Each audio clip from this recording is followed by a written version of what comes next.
Well, it's time now to talk about money, your money and your future. Garrison the Third with Preservation Financial joins us this morning to continue our conversation about IRAs and how you can protect and invest your money. And Davis, good to have you back on the show. Thanks for having me, Amy. So we're talking about IRAs and specifically what happens during some of those life moments where you may kind of quit working for a while. Correct. Yeah. And it happens a lot raising children in this day and time, having to take off to care for parents. That's becoming increasingly, 10,000 65-year-olds are retiring every day, baby boomers. Huge so numbers. So this is becoming a phenomena.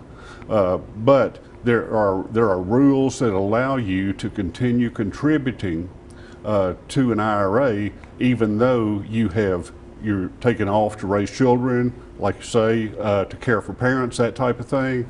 And there are some caveats to them also.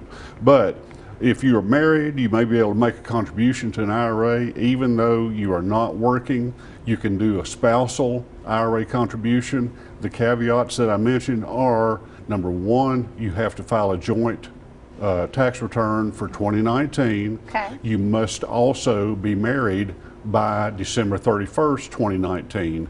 Even if something happened to your spouse in the year, you have to be married effectively December 31st, 2019 in order to make a contribution. The contributions are $6,000 per person, plus if you're over age 50, a $1,000 makeup or catch-up contribution is allowed, so you can effectively make a $7,000 contribution apiece if your spouse had $14,000 of taxable income. And that's under your spousal Correct. portion of it, so it can come right out of their check. Exactly. Which is very beneficial if you're staying at home with the kids. It really is. And you do not have to report this to the custodian. Custodian would be someone like Schwab, TD Ameritrade, which we use.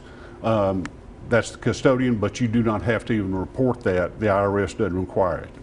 And I can see for people that are doing this, like you said, either in that young part of their life where they maybe have just been in their career for a few years, or in their older part where they've sort of stopped Correct. to take care of those. Otherwise, your IRA can take quite a hit. It really can. And we stress in this day and time the fact that you need to make these contributions on your own, especially if you have a 401k. One of the spouses has a 401k at work with a match. Do not waste the match. For crying out loud, take that. Go all the way up as high as it'll go. Exactly, yes. It's funny, you don't want to rob yourself, your future self, of yourself today. Exactly, and 50% of baby boomers that are retiring right now, 50%, if an emergency arose, they could not raise $2,000. Oh, wow. That's scary. Especially for a generation that was so good at saving and putting that money aside. It's Exactly. just hard to even understand how they couldn't be there, and yet the majority of us are. Yes, exactly. All right. So you've got to take care of yourself. Pay yourself. All right. That's important. Yep, good information, especially on a Friday. Garrison, great Thanks, to have Amy. you on the show. Thank you so much. If you have other questions, you can always find Davis there at Preservation Financial Group on Sunset Drive in Johnson City. You can also check out their website for more.